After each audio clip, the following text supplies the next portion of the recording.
እውነት ነው እውነት ነው መንገድ ነው መንገድ ነው ሕይወት ነው በእርግጥ ሕይወት ነው ኢየሱስ የጌቶች ጌታ ነው።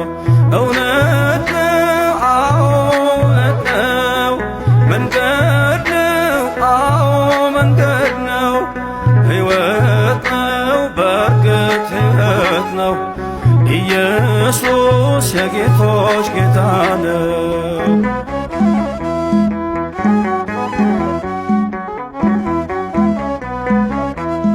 ወደ እግዚአብሔር አብ የምንደርስበት አንድያ ልጁም የምናምንበት የሕይወት መንገድ እርሶ ብቻ ነው የባሕሪ አምላክ ብለን ስናምነው። እውነት ነው እውነት ነው ሕይወት ነው በእርግጥ ሕይወት ነው መንገድ ነው መንገድ ነው ኢየሱስ የአማልክት አምላክ ነው።